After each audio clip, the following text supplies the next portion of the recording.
महाअवतार नरसिम्हा, भगवान विष्णु के चौथे अवतार नरसिम्हा वहां पर बताया गया है। लेकिन ऐसी मूवी सालों में एक बार आती है। महाअवतार नरसिम्हा, ये जो मूवी बनाई गई है इसमें बहुत बढ़िया शिक्षा मिलती है। गीता, रामायण, महाभारत, उपनिषद, वेद, पुराण, वचनामृत, वो सब पढ़ना चाहिए। है जिसका जन्म है उसका मृत्यु निश्चित है, वो हमें मानना ही चाहिए।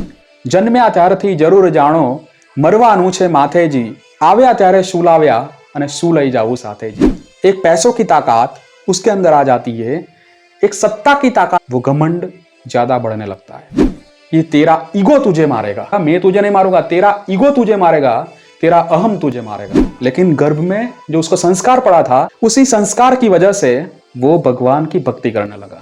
कई लोग राम भगवान को मानते हैं, कई लोग कृष्ण भगवान को मानते हैं, कई लोग स्वामीनारायण भगवान को मानते हैं, कई लोग माता जी को मानते हैं, कई लोग शिव भगवान को मानते हैं। अलग अलग भगवान को लोग मानते हैं। मनुष्य ये तय ही नहीं कर सकता कि कौन भगवान बड़ा है, कौन भगवान छोटा है।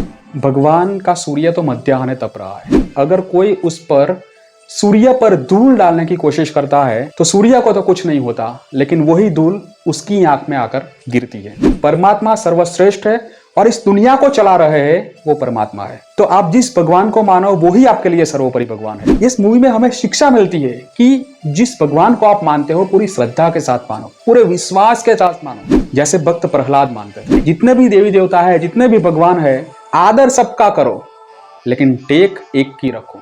जब आप भगवान की भक्ति करते हो ना, चाहे जितने भी विघ्न आ जाए, आपको कोई हरा नहीं सकता। जब आप दिल से भगवान को मानते हो ना, तो जरूर भगवान आपकी रक्षा करता है। होलिका जल गई और भक्त प्रहलाद बच गया, भगवान ने वहां पर भी उसकी रक्षा की, और उसी समय से हम होली मना रहे हैं। भगवान हर जगह पे है। खंभा टूटा, इसके बाद इसमें से भगवान विष्णु के चौथे अवतार नरसिम्हा प्रकट हुए। जब आपके अंदर गुस्सा व्याप्त होता है, अहम व्याप्त होता है, ईगो व्याप्त होता है, ये सब होता है, तो आपका नाश निश्चिंत है। आपके जीवन में भी बहुत ज्यादा प्रश्न आएंगे, लेकिन भाई ओम नमो भगवते वासुदेवाय नमः, जैसे प्रहलाद ने भगवान की भक्ति करी, वैसे ही हम वैसी तरफ भगवान की भक्ति कर पाए। जो भगवान के भक्त होते हैं उसकी भगवान हमेशा रक्षा करता ही है। आगरा भगवान की मूवी देखने। कौन सी मूवी देखने? Agra Narasimha movie. This is an amazing movie. मतलब ये अमेजिंग शब्द इतना अमेजिंगनेस नहीं है कि इसको डिस्क्राइब करती है कि मूवी क्या है। ये मूवी वास्तव में एक्सपीरियंस है, ये एक बहुत सुंदर अनुभव है, ये एक डिवोशन है, ये इमोशन है, बहुत कुछ है इस मूवी के अंदर। ये मूवी इतनी ग्रिपिंग है कि आप मतलब सीट से एकदम चिपक जाएंगे। It's very hypnotic.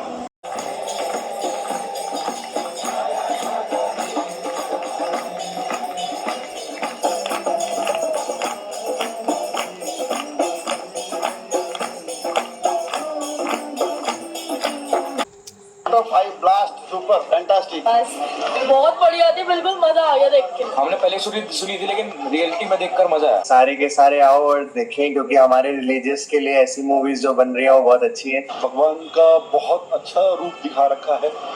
एंड का सीन इतना मतलब अच्छा था। बहुत बढ़िया फिल्म लगी और इससे बहुत बड़ा संदेश मिलता है कि परमात्मा के प्रति आदमी को आस्था रखने चाहिए, और बहुत बढ़िया मतलब। पब्लिक को क्या बोलना चाहेंगे? वन टाइम हो जाए, दोबारा भी देख सकते हैं इसे? नहीं, दोबारा भी देख सकते हैं। जितनी बार देखेंगे उतनी बार का अलग ही आनंद आए। आपको कैसे लगी बेटा मूवी? मुझे बहुत अच्छी लगी। इसमें जो लड़ाई का सीन था बहुत अच्छा लगा था। भगवान नरसिंह का? हाँ। आपको कैसे लगी? बहुत बढ़िया, बहुत बढ़िया। 5 में से कितने स्टार दोगे इस मूवी को? 5। नारायणाय नमो नमः, वासुदेवाय नमो नमः। आज तुमने दिए दर्शन अपने प्रिय, हर पल हर दिशा अब तुम दिखे। जय स्वामीनारायण। मैं कल्पेश सोलंकी आज आपको ये बताने वाला हूं, जो अभी रिसेंटली मूवी आई है, शायद कई लोगों ने देखी होगी, महाअवतार नरसिम्हा।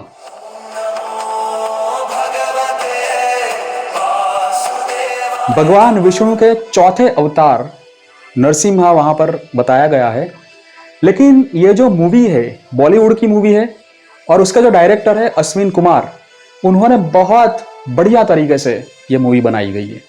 एनिमेटेड मूवी है, लेकिन उस मूवी में जो VFX इफेक्ट डाली गई है वो बहुत बढ़िया तरीके से है। जब हम मूवी थिएटर में देखते हैं, ऐसे तो बहुत मूवी आती है, लेकिन ऐसी मूवी सालों में एक बार आती है और सबको देखनी चाहिए। मेरी तो ये एडवाइस है। इसमें इतनी बढ़िया शिक्षा दिया गई है कि न भूतो न भविष्यत। छोटे छोटे बच्चे होते हैं, उसको भी ये मूवी देखनी चाहिए। वहां से लेकर युवान है, उसको भी ये मूवी देखनी चाहिए। और प्रौढ़ अवस्था है, सभी लोगों को ये मूवी देखनी चाहिए, क्योंकि सबके लिए एक शिक्षा देती वो मूवी पहली बार इस थिएटर में बताया गया है। दिशा अब तुम ही तुम दिखे,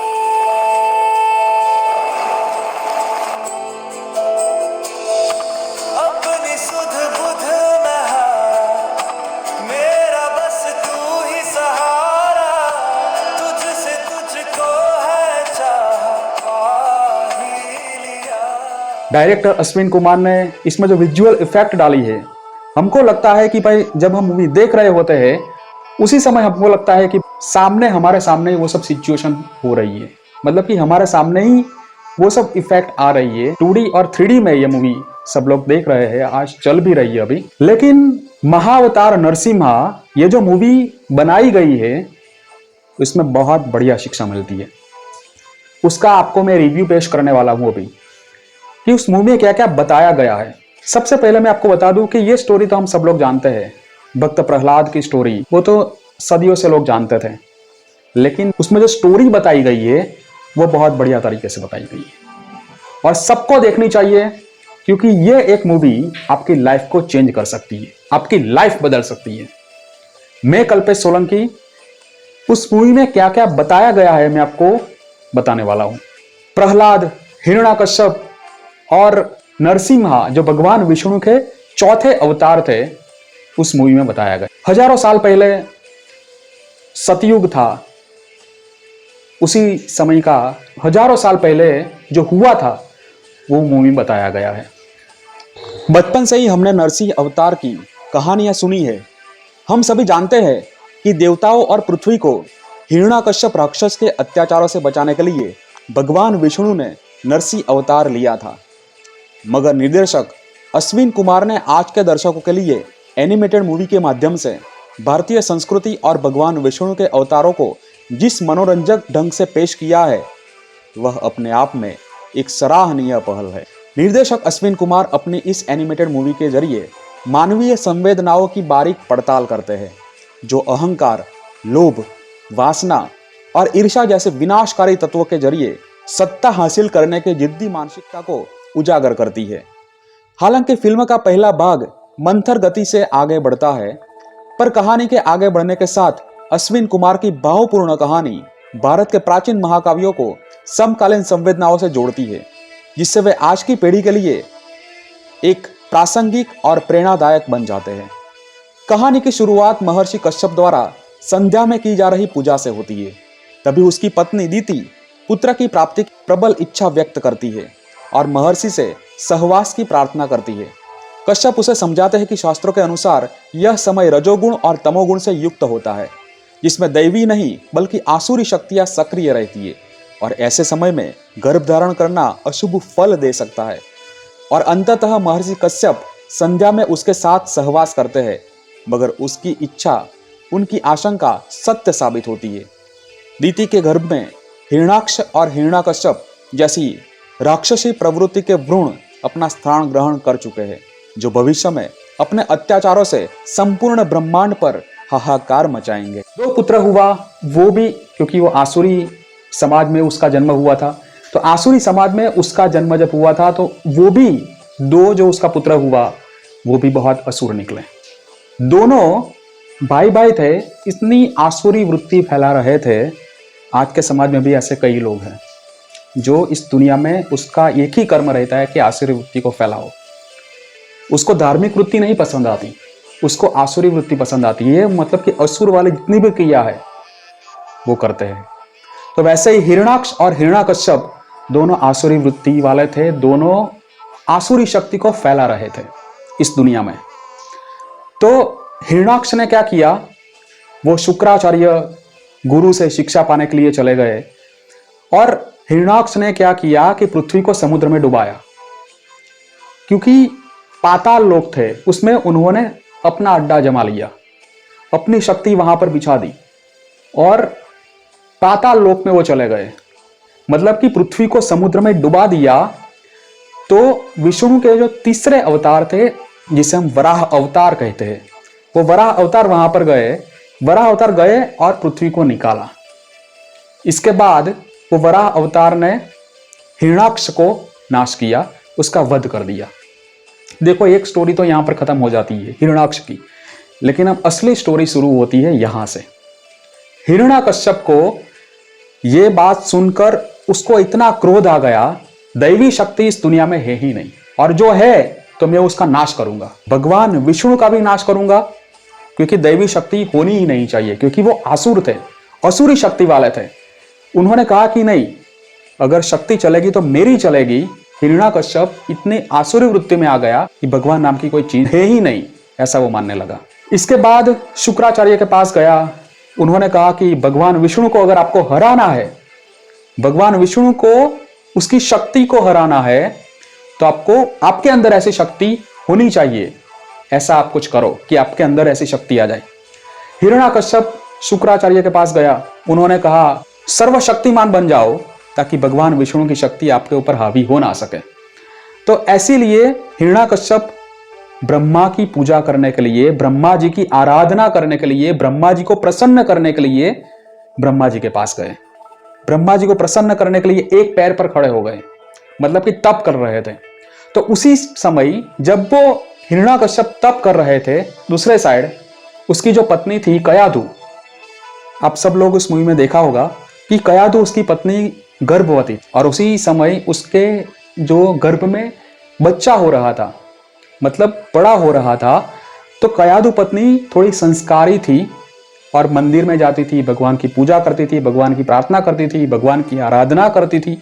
हमारे हिंदू धर्म में भी, हिंदू शास्त्र में भी बताया गया है कि जब गर्भ संस्कार नाम की एक बुक भी कई लोगों ने पढ़ी होगी, कि जब गर्भवती कोई महिला होती है तो उसके ऐसी बुक पढ़नी चाहिए, धर्म वाली, संस्कार वाली, गीता, रामायण, महाभारत, उपनिषद, वेद, पुराण, वचनामृत, वो सब पढ़ना चाहिए। क्योंकि उसी समय जो उसके गर्भ में बच्चा होता है उसको भी ऐसा संस्कार मिलता है। वो हमारा हिंदू संस्कृति में कहा गया है, और ये बात सच भी है। तो वो जब भगवान की भक्ति करने के लिए जाती थी, तो उसके गर्भ में जो बच्चा हो रहा था उसको ऐसी दैवी ताकत मिल रही थी, और दैवी ताकत धीरे धीरे मिल रही थी। उसको भी ऐसा हो रहा था, भगवान की भक्ति करती थी, भगवान विष्णु की आराधना करती थी। तो उसी समय से जो अंदर हो रहा बच्चे को एक ऐसा संस्कार मिलने लगा कि वो भी भगवान विष्णु का भक्त होने लगा। और उसे के बाद एक तरफ देखा जाए तो वो हिरण्याकश्यप ब्रह्मा जी के पास गए थे। ब्रह्मा जी के पास जाकर उन्होंने तपश्चर्या करी। वो तपश्चर्या देखकर, वो तप देखकर, कठिन तप था वो तप देखकर वो ब्रह्मा जी प्रसन्न हुए। जब ब्रह्मा जी प्रसन्न हुए तो उन्होंने कहा कि मांगो, आप वरदान मांगो, मैं आपसे प्रसन्न हुआ, आप जो भी वरदान मांगोगे मैं आपको वो दूं। तो हिरण्याकश्यप ने मांगा, क्योंकि उसको एक अहम था, एक घमंड था कि नहीं, मुझे विष्णु भगवान को हराना ही है। तो ब्रह्मा जी के पास उन्होंने वरदान मांगा कि मैं घर के अंदर ही ना मरूं, घर के बाहर भी ना मरूं, मैं दिन में ना मरूं, मैं रात में भी ना मरूं, मैं जमीन में ना मरूं, मैं आसमान में ना मरूं, मैं इंसान से ना मरूं, मैं जानवर से भी ना मरूं, मैं अस्त्र से ना मरूं, मैं शस्त्र से भी ना मरूं, ऐसा मुझे वरदान दे दीजिए। ब्रह्मा जी प्रसन्न हो गया। ब्रह्मा जी ने बोल दिया तथास्तु, मैं आपको वरदान देता हूं, आपने जो मांगा है वो आपको मिल जाएगा, तथास्तु। जब भगवान को हराने की शक्ति लेने के लिए गए थे ब्रह्मा जी के पास, वो हिरण्याकश्यप को वो वरदान मिल गया। जब वो वरदान मिला, उसके अंदर एक घमंड आ गया, उसके अंदर एक ऐसा आ गया कि नहीं भाई, मैं अभी मरने ही वाला नहीं हूं, लेकिन भाई इंसान है, इंसान है तो इंसान मरता है, जिसका जन्म है उसका मृत्यु निश्चित है, वो हमें मानना ही चाहिए। क्योंकि आज हम मानते हैं कि भाई हमारा जन्म है, और कई लोग कहते हैं कि भाई हम मरेंगे ही नहीं, तो ऐसा हो ही नहीं सकता। गुजराती में एक कहावत है, जन्म्या त्यारथी जरूर जाणो, मरવાનું છે માથેજી, આવ્યા ત્યારે શું લાવ્યા અને શું લઈ જાવું સાથેજી। આપણે जन्म्या त्यारथी जरूर जानो मरवानु छे माथे जी। जिसका जन्म होता है उसका नाश होता है, लेकिन हिरण्याकश्यप को यह वरदान मिल गया कि मैं मरूंगा ही नहीं, मुझे कोई मार ही नहीं सकता।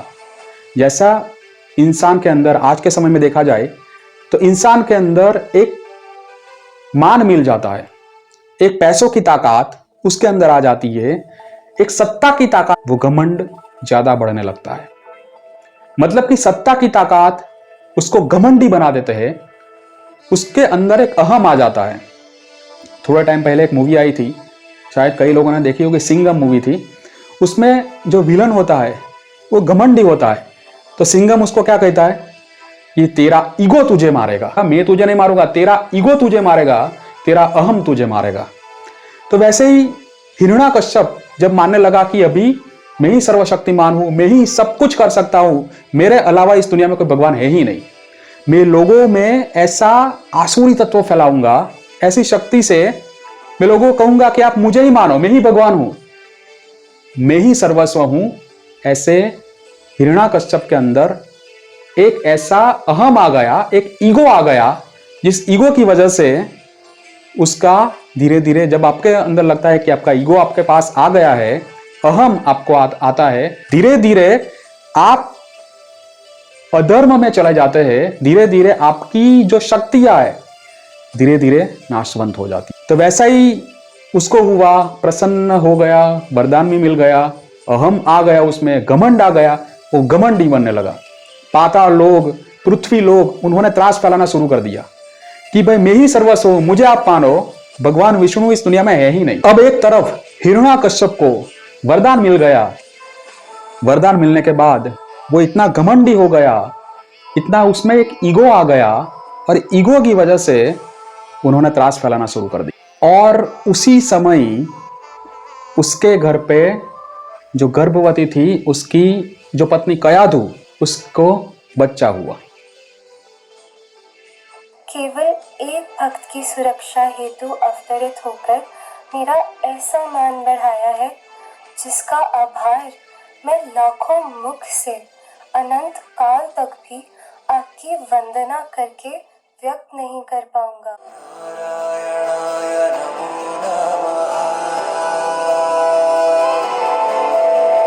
वासुदेवाय नमो नमः।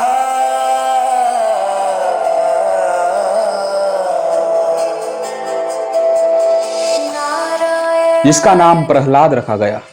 इस मूवी में इतना क्यूट वो प्रहलाद बताया गया है, आपकी आंखों को मोह ले ऐसा बताया गया है। छोटा सा बच्चा है, दूसरे तो आसुरी लोग थे, लेकिन वो बच्चा धीरे धीरे, क्योंकि गर्भ में से उसको एक भगवान की प्रतीति हो गई थी, भगवान की भक्ति गर्भ में से ही करने लगा था, क्योंकि उसकी माता भगवान की भक्त थी, भगवान की भक्ति कर रही थी। गर्भ संस्कार उसमें पड़ा था। जो गर्भ में बच्चा को ऐसा संस्कार पड़ता है, वो इस पृथ्वी में जन्म लेकर बहुत बड़ा योद्धा बन जाता है, बहुत बड़ा भक्त बनता है। तो वैसे ही हुआ, असुर कुल में जन्मा बच्चा, लेकिन गर्भ में जो उसको संस्कार पड़ा था, उसी संस्कार की वजह से वो भगवान की भक्ति करने लगा। छोटा था, धीरे धीरे धीरे धीरे वो बच्चा बनने लगा। जब वो 5 साल का हुआ, भक्त प्रहलाद, तो उसी समय भगवान की भक्ति करने लगा। लेकिन उसी समय तक उसके पापा जो हिरण्याकश्यप थे, उसको पता नहीं चला कि मेरा बेटा मुझे छोड़कर भगवान विष्णु की भक्ति कर रहा है। जब 5 साल का हुआ तब तक उसको पता नहीं चला, लेकिन किसी ने कानों कान कहा कि आप तो त्रास फैला रहे हो यहाँ पे, हिरण्याकश्यप अपने आप को भगवान समझते हो, लेकिन आपका बच्चा वो तो भगवान विष्णु की भक्ति करता है, आपकी भक्ति नहीं करता। जब ये हिरण्याकश्यप के कान में बात आई, उसको और भी ज्यादा क्रोध होने लगा कि भाई मेरा बच्चा, इस दुनिया में सब लोग मेरी आराधना करते हैं, मेरी पूजा करते हैं, मेरी प्रार्थना करते हैं, और मेरा बच्चा वो भगवान विष्णु की भक्ति करता है, उसको प्रसन्न करता है, ऐसा हो ही नहीं सकता।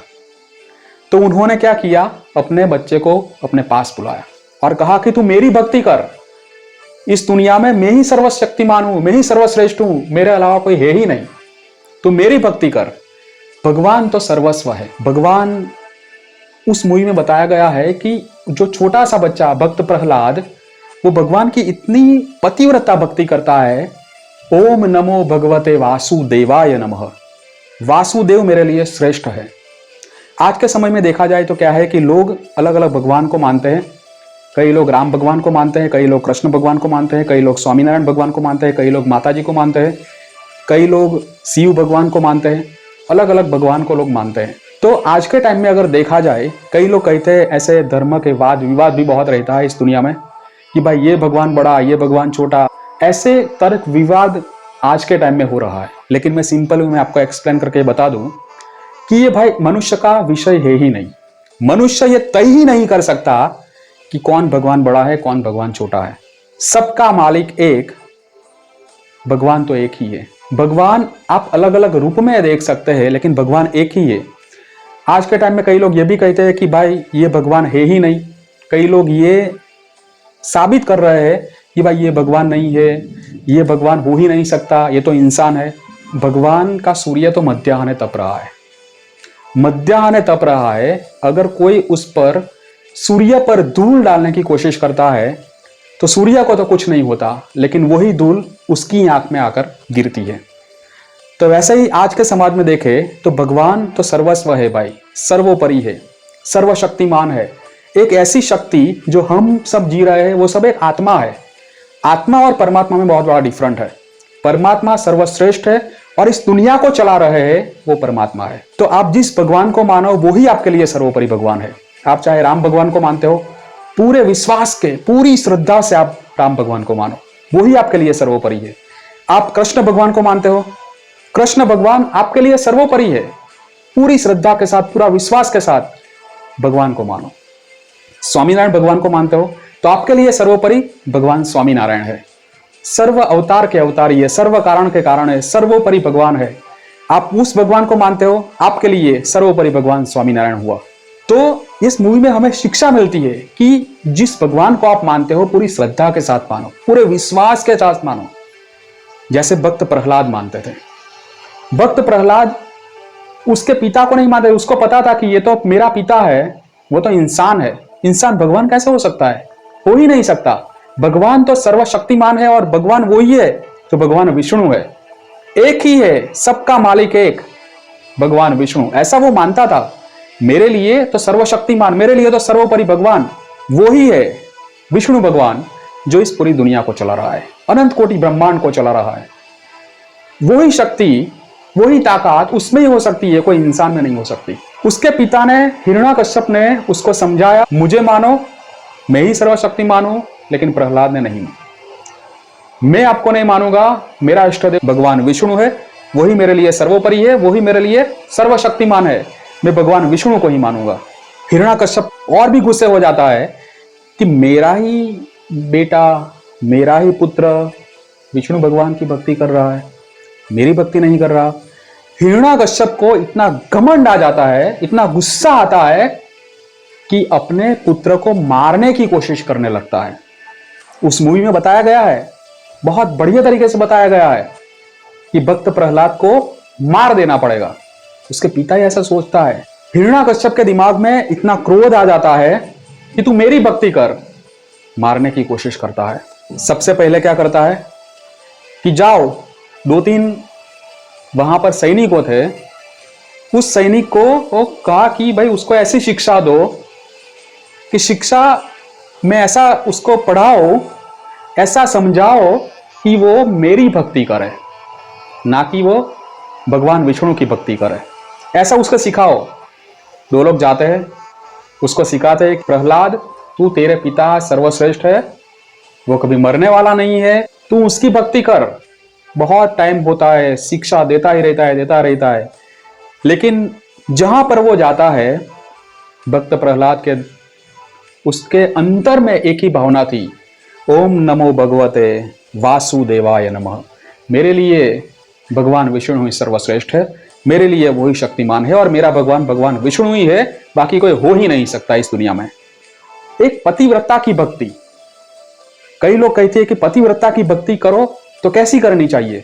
आप जिस भगवान को मानते हो, चाहे राम भगवान को मानते हो, चाहे कृष्ण भगवान को मानते हो, चाहे माता जी को मानते हो, इस दुनिया में 33 करोड़ देवी देवता है। जिस भगवान को मानो सबका आदर करो, लेकिन टेक एक से रखो। सबके मंदिर में जाओ। ऐसा नहीं है कि कोई तो राम भगवान की भक्ति करता है वो दूसरे मंदिर में ना जाए, ऐसा है ही नहीं। जितने भी देवी देवता है, जितने भी भगवान है, आदर सबका करो, लेकिन टेक एक की रखो। ये मेरा कहना है कि आप जिस भगवान को मानते हो वही भगवान को आप सर्वोपरि मानो, वही आपके लिए सर्वश्रेष्ठ है। बाकी सबका आदर करो। पतिव्रता भक्ति क्या कहती है हमें?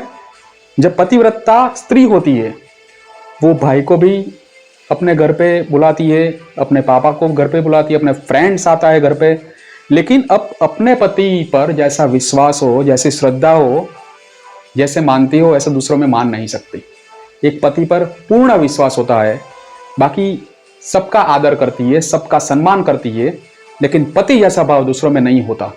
वैसे ही आप जिस भगवान को मानते हो, जिस देवताओं को मानते हो, जिस माता जी को मानते हो, उसमें पूरी श्रद्धा से मानो, पूरा विश्वास से मानो और उसके पूरी श्रद्धा से उसकी भक्ति करो। आदर सबका करो, पतिव्रता भक्ति सिर्फ एक से करो। उन्होंने क्या किया? शिक्षा लेने के बाद वो वापस अपने पिता के पास आया।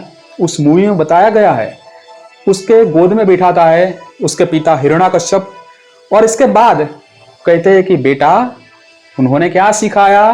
तो वो बेटा कहता है ओम नमो भगवते वासुदेवाय नमः।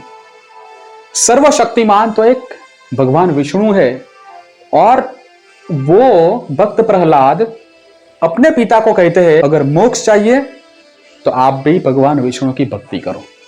अगर जब ऐसा कहता है उसको और भी क्रोध आ जाता है, और भी गुस्से हो जाता है। क्या सिखाया तूने? उन्होंने सिखाया कि मैंने तो सही सिखाया, लेकिन वो मान ही नहीं रहा। क्या करे? जब आप भगवान की भक्ति करते हो ना, चाहे जितने भी विघ्न आ जाए, आपको कोई हरा नहीं सकता। आपकी भक्ति जब अखंड भक्ति रहती है, आपकी भक्ति जब पतिव्रता भक्ति रहती है, दुनिया की कोई ताकत आपको हरा नहीं सकती। भक्त प्रहलाद के जीवन में ऐसा ही हुआ। उसके पिता ने अब क्या किया कि मारने की कोशिश करने के शुरू हो गए कि अब तो मेरे पुत्र को मार ही देना चाहिए। सबसे पहले 2 हाथियों को बुलाया, बड़े बड़े हाथी, उसमें ऐसा ड्रिंक पिलाया होगा, प्रहलाद को इसके बीच में बैठाया। दोनों हाथी, देखो एक तरफ ये है कि अब मारने की कोशिश करता है, लेकिन दूसरी तरफ भगवान की भक्ति का विजय होता है। उसमें भक्त प्रहलाद में एक ऐसी भक्ति थी कि नहीं, ओम नमो भगवते वासुदेवाय नमः। छोटे से बच्चे में ऐसी भक्ति आ जाती है ना, तो दुनिया की कोई शक्ति आपको हरा नहीं सकती। भगवान की भक्ति, अखंड भक्ति, ओम नमो भगवते वासुदेवाय नमः। दोनों हाथी आ गए और उसको प्रणाम करने लगे। उस मूवी में बताया गया है भक्त प्रहलाद को प्रणाम कर रहे थे। ये दृश्य देखकर हिरण्याकश्यप को और भी ज्यादा गुस्सा आ गया कि नहीं भाई, ऐसा हो ही नहीं सकता, प्रहलाद को मारना ही पड़ेगा। दूसरा उन्होंने क्या किया? जहर दिया, क्या पी लो। उन्होंने जहर भी पी लिया, ओम नमो भगवते वासुदेवाय, लेकिन वहां पर भी उसकी रक्षा हुई। भगवान विष्णु ने उसकी रक्षा की। इसके बाद क्या किया कि पहाड़ों से गिरवाया। बहुत विजुअल इफेक्ट इसमें दिया गया है, बहुत अच्छी तरह से बताया गया है। पहाड़ से गिरवा दिया नीचे, लेकिन गिरने के बाद भी भगवान विष्णु ने उसकी रक्षा करी। जब आप दिल से भगवान को मानते हो ना, तो जरूर भगवान आपकी रक्षा करता है। ये शिक्षा बहुत अच्छी है और हमें ये शिक्षा मिलनी ही चाहिए कि हमें भगवान की भक्ति, वैसे ही हमें भक्ति करनी चाहिए, एक पतिव्रता की भक्ति, तो आपकी भी रक्षा भगवान करते हैं। पहाड़ से गिरा दिया, भगवान ने बचा लिया। इसके बाद उन्होंने क्या किया? प्रहलाद बच गया, उसको और भी ज्यादा गुस्सा आ गया। अब उन्होंने क्या किया कि उसकी जो बहन थी, हिरण्याकश्यप की बहन होलिका जिसका नाम था, उसको एक वरदान मिला था। ब्रह्मा जी ने उसको एक वरदान दिया था कि आप जब अग्नि में प्रवेश करोगे, अग्नि आपको जला नहीं सकती। ऐसा एक वरदान मिला था। हिरण्याकश्यप उसके पास गया, होलिका को बताया, आप मेरे पुत्र को लेकर एक अग्नि में बैठ जाओ, पकड़ कर रखना, मेरा बच्चा जिंदा नहीं होना चाहिए, उसको मार दो।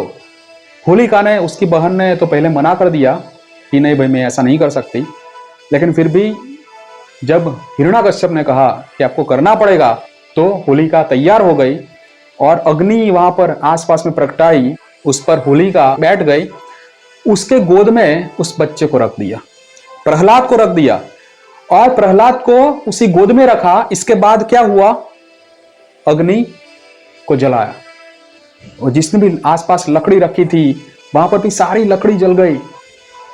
इसके बाद प्रहलाद भी होलिका की गोद में बैठा हुआ था, लेकिन उसको वरदान को इफेक्ट नहीं हुआ। ब्रह्मा जी का उसको होलिका को वरदान मिला था, लेकिन उन्होंने गलत इस्तेमाल कर दिया था, भगवान के भक्त को मारने की कोशिश की थी। इसकी वजह से होलिका खुद जल गई और प्रहलाद अग्नि में बैठा हुआ भी ओम नमो भगवते वासुदेवाय नमः रटता रहा। होलिका जल गई और भक्त प्रहलाद बच गया। भगवान ने वहां पर भी उसकी रक्षा की और उसी समय से हम होली मना रहे हैं। क्योंकि होली मनाते हैं, दूसरे दिन धुलेटी मनाते हैं, उसका रीजन यही है कि होलिका जल गई, उसमें ऐसा वरदान मिला था, वरदान मिलने के बाद भी उन्होंने गलत इस्तेमाल किया था, भगवान के भक्त को मारने की कोशिश की थी, तो भगवान ने उसकी रक्षा नहीं करी। भगवान का जो भक्त था प्रहलाद, वो बच गया, होलिका जल के राख हो गई।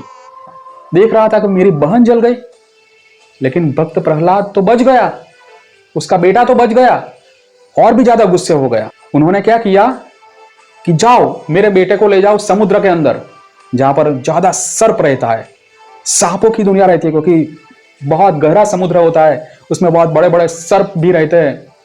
प्रहलाद को वहां पर जाके समुद्र में फेंक दिया और वहां पर सर्प उसके पास आ गए। उसको लगा कि अब तो वो मर गया होगा। उसी समय भगवान विष्णु वहां पर आया, वो तो नाम जपता ही रहा, ओम नमो भगवते वासुदेवाय नमः, वो तो भगवान का नाम लेता ही रहा। भगवान ने फिर भी उसकी रक्षा करी, उसके हाथ में बिठाया और धीरे धीरे ऊपर लेकर आया, समुद्र से बाहर निकाला। प्रहलाद की ऐसी भक्ति से भगवान विष्णु प्रसन्न हो गया और उसको कहा, प्रहलाद मैं आपकी भक्ति से प्रसन्न हुआ हूं, आप वरदान मांगो। प्रहलाद ने क्या किया कि आपकी भक्ति में कभी कमी ना आए, ऐसा मुझे वरदान दीजिए, मुझे और कोई दूसरा वरदान नहीं चाहिए, कि आपकी भक्ति में कभी कमी ना आनी चाहिए, मैं हमेशा आपकी भक्ति करता रहूं, ऐसा मुझे वरदान दीजिए। भगवान प्रसन्न हो गया और भगवान वहां से चला गया। और हिरण्याकश्यप को ये न्यूज पता चला कि भाई प्रहलाद तो वहां पर भी बच गया है, और भी ज्यादा गुस्से हो गए और भी धुआं हो गए कि नहीं भाई अब तो प्रहलाद को मारना ही पड़ेगा कुछ भी तरीके से, क्योंकि वो मेरी भक्ति नहीं कर रहा है, वो भगवान विष्णु की भक्ति कर रहा है, ऐसा हो ही नहीं सकता। एक घमंड उसमें ज्यादा धीरे धीरे बढ़ रहा था, धीरे धीरे ऐसा गुस्सा भी बढ़ रहा था कि वो अपने अब क्या करूं।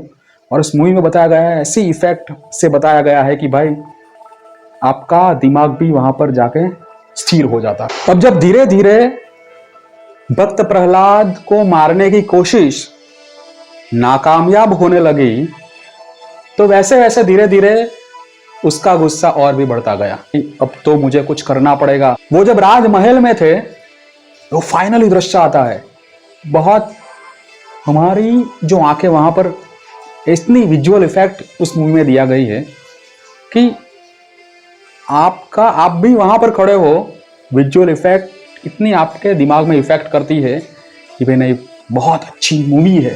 लेकिन ये मूवी है बहुत बढ़िया तरीके से बनाई गई है।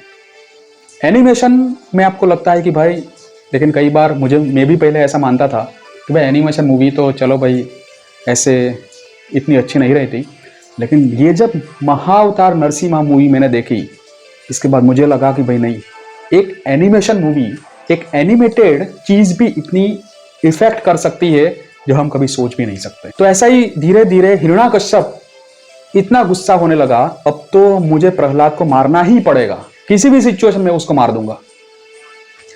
राजमहल में आए, आसपास में चारों ओर सिपाहियों उसके खड़े थे। प्रहलाद को सामने बुलाया कि तू हर बार बच जाता है, भगवान रक्षा करता है हर बार, भगवान विष्णु तुझे प्रसन्न हुआ है, तेरी रक्षा कर रहा है, तू मुझे ये बता भगवान हर जगह पे है। भक्त प्रहलाद को जब ऐसा प्रश्न पूछा गया प्रहलाद ने कहा, पिताश्री, भगवान तो कण कण में समाया हुआ है, भगवान हर जगह पे है, भगवान का अन्वय स्वरूप है, भगवान का व्यतिरेक स्वरूप है, कण कण में भगवान छुपा। उसी समय क्या किया था हिरण्याकश्यप ने कि एक बहुत बड़ा खंभा था, गरम करके रखा, इसमें भगवान है? प्रहलाद ने कहा कि हाँ पिताश्री, इसमें भी भगवान है, इस खंभे में भी भगवान है। अवश्य पिताश्री, इसमें भी भगवान है। अगर तुझे इसमें भगवान दिख रहा है, इतना गर्म खंभा था वो, तो उस खंभे में अपनी बात जाके भिड़। प्रहलाद वहां पर गया और उसी समय दोनों हाथों से खंभे का स्पर्श किया। भगवान विष्णु ने ऐसी दैवी शक्ति, उसमें एक छोटी छोटी चिटियां, इतना गर्म खंभा था फिर भी वहां पर छोटी छोटी चिटियां जा रही है, भगवान विष्णु ने दिखाया। उसको तो प्रतीति थी कि भगवान हर जगह पे है, प्रहलाद में तो ऐसी भक्ति थी, खंभे में भी है, अवश्य पिताश्री इसमें भी है। जाके बात भिड़ ली और इसके बाद खंभा टूटा। और जितना उस मूवी में बताया गया है, बहुत बढ़िया तरीके से बताया गया है, खंभा टूटा, इसके बाद इसमें से भगवान विष्णु के चौथे अवतार नरसिम्हा प्रकट हुए।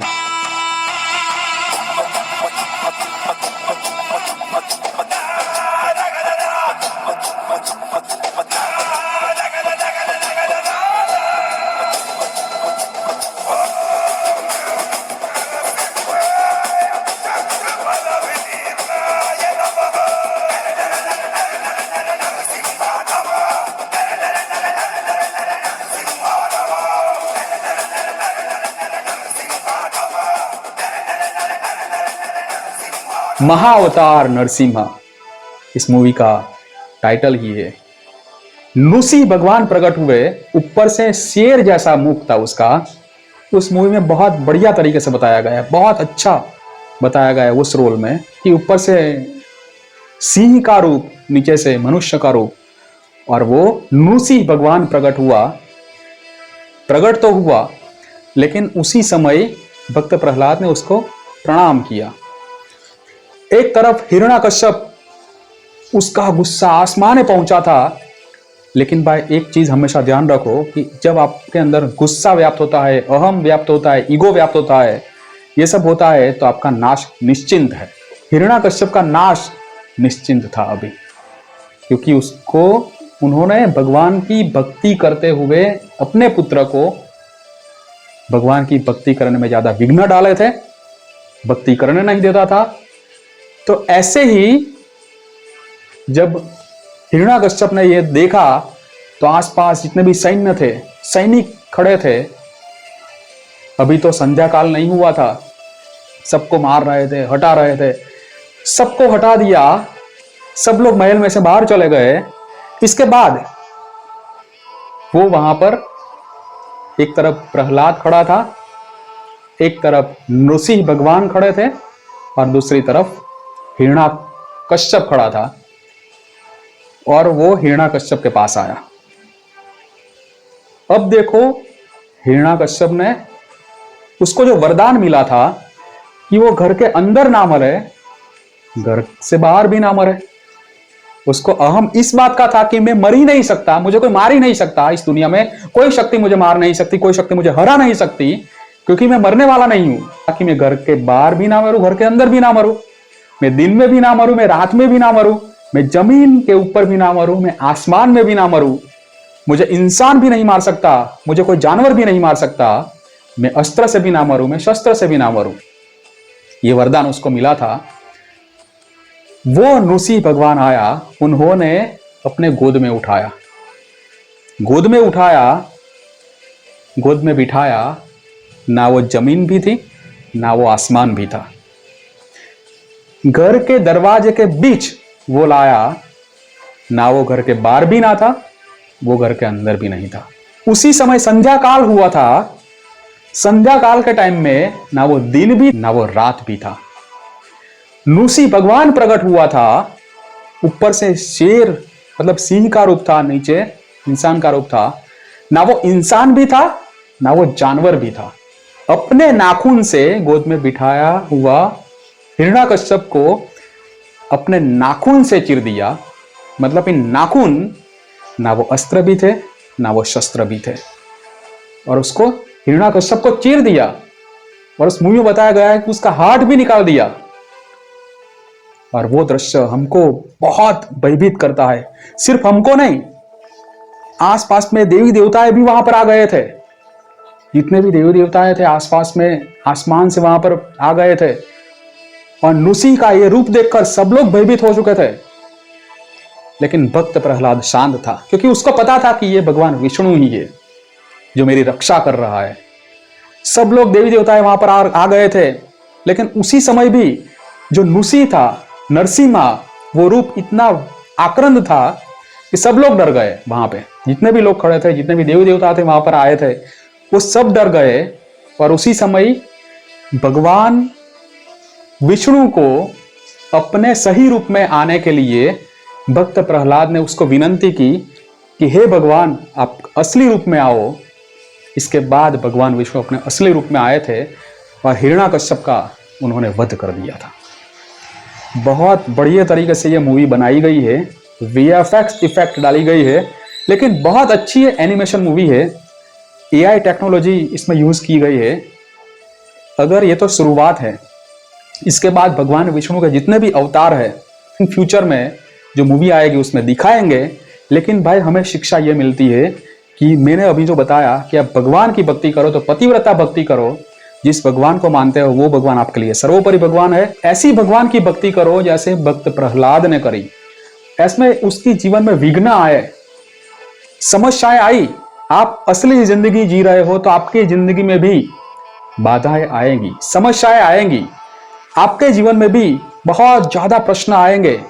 लेकिन भाई ओम नमो भगवते वासुदेवाय नमः, भगवान की भक्ति ऐसी करो कि भगवान भी प्रसन्न हो जाए, भगवान भी आपके पास आ जाए। भगवान की आप हर जगह भगवान आपकी रक्षा करता है। भगवान तो પોતાના ભક્તની રક્ષા કરવામાં છે। જેમ પાપણ આંખની રક્ષા કરે છે, હાથ કંઠની રક્ષા કરે છે, માવતર છોકરાની રક્ષા કરે છે, એવી રીતે ભગવાનના ભક્તની હંમેશા રક્ષા કરતા હોય છે। તો આવી મૂવીમાંથી આપણે કંઈ सीखीને જઈએ। ऐसी मूवी हमको कुछ सिखाती है, बहुत कुछ अच्छा पाठ हमको सिखाती है। तो ऐसी ऐसी मूवी जो हमारी लाइफ बदल देती है। मूवी में बताया गया है जैसे प्रहलाद ने भगवान की भक्ति करी, वैसे ही हम वैसी तरफ भगवान की भक्ति कर पाए, अपने जीवन को प्रसन्न कर सके। इसके बाद प्रहलाद ने क्या किया कि वो राजा बन गया और उन्होंने पूरी राज्य को में राज किया था। इसकी कहानी तो इसके बाद की है, बहुत अच्छी कहानी है।